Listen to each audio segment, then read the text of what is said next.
For nearly a century, global partners have been conditioned to assume that post-World War II alliances, particularly NATO, are permanent, unbreakable bedrock. The 2025 National Security Strategy codifies a systematic departure from that assumption, replacing the previous goal of global hegemony with a doctrine of prioritized interests. The document introduces a foundational premise called flexible realism. It states explicitly that the United States will no longer act as Atlas, propping up the global order through permanent, unilateral commitments. The immediate consequence of this doctrine is that core alliances are no longer treated as permanent scaffolding. Instead, they are strictly contingent, transactional agreements. This posture directly contradicts the traditional international view of treaties as binding, long-term legal frameworks that survive changing political administrations. As the political appetite for permanent commitments dies, a mechanical problem emerges. It forces a high-stakes legal confrontation over exactly how the United States is permitted to exit and potentially return to these agreements. The Constitution mandates a stringent entry process for international treaties, requiring a two-thirds supermajority vote in the Senate, but it outlines no procedure for leaving them, creating a direct path for executive withdrawal. This silence poses a severe question. Can a single president unilaterally dismantle decades of American treaty architecture? And it introduces a deeper, hidden tension.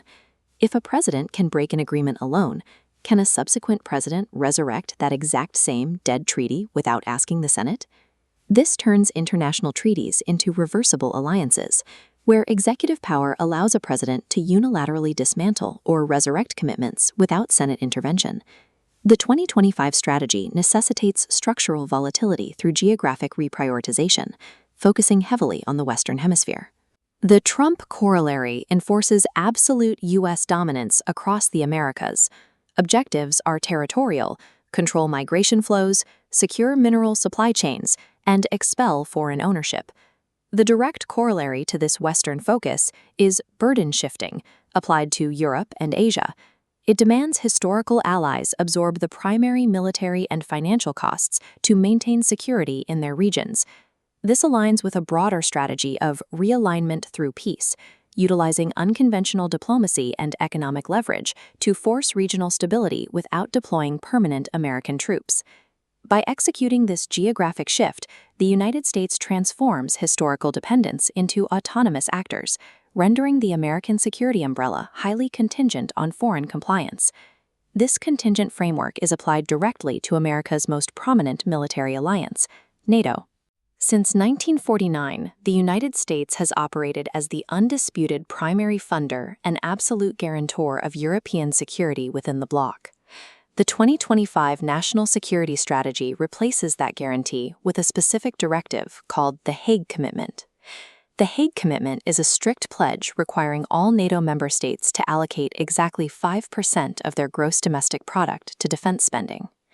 Continued American military participation, alongside favorable commercial treatment and technology sharing, is positioned as transactionally dependent on partners meeting this 5% metric.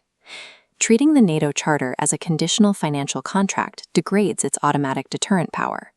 It also forces a practical evaluation of exactly how an American exit would be executed. The international legal mechanism required to withdraw from NATO is codified in Article 13 of the original Washington Treaty. The procedure is minimal. A formal notice is submitted to the United States, and after a one-year wait, the withdrawal is complete. Sudden alliance volatility has historical precedent. In 1966, French President Charles de Gaulle utilized executive authority to abruptly withdraw France from NATO's integrated military command.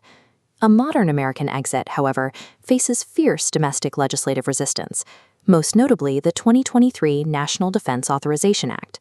The 2023 NDAA explicitly prohibits the president from unilaterally withdrawing from NATO without approval from a two-thirds Senate supermajority or a dedicated act of Congress. This sets up a direct constitutional crisis over whether Congress actually possesses the authority to constrain the president's Article II foreign policy powers. The Supreme Court has historically dodged this conflict. When Congress challenged President Jimmy Carter's unilateral termination of a mutual defense treaty with Taiwan, the court dismissed it as a non-justiciable political question. Because the courts declined to intervene, statutory roadblocks remain largely theoretical. In practice, the executive branch retains the raw leverage to trigger an international exit. If a president executes an exit, it exposes the inverse mechanical problem. What legal process must a subsequent president follow to rejoin that same treaty? The default assumption is that re-entry requires restarting the entire constitutional process, demanding a grueling and politically impossible new two-thirds vote in the Senate. Scholar Jean Galbraith argues unilateral executive re-entry is entirely legal. An executive withdrawal does not erase history. The original Senate resolution remains operative. A new president can bypass the Senate entirely, relying on that dormant approval to rejoin. This unilateral maneuver is viable unless the original Senate resolution contained explicit sunset clauses, or if international law blocks the return. This reality exposes a massive procedural loophole. A president can resurrect a dead treaty entirely by executive fiat, eliminating the Senate's advice and consent from the re-entry process entirely. This loophole is not a theoretical academic exercise. It has a foundation in historical executive practice. The primary precedent is the United States' turbulent relationship with the United Nations Educational, Scientific, and Cultural Organization. In the 1980s, President Ronald Reagan utilized executive authority to officially withdraw the United States from UNESCO. Yet in 2003, President George W. Bush unilaterally rejoined the organization. He relied on statutory authorization past decades prior, effectively ignoring Reagan's intervening withdrawal. This precedent proves the executive branch has already successfully weaponized dormant legislative approvals to instantly reverse major international withdrawals without seeking new congressional consent. Synthesizing the geopolitical intent of the 2025 National Security Strategy with the legal realities of Article 13 and the Galbraith thesis reveals the mechanics of modern American statecraft.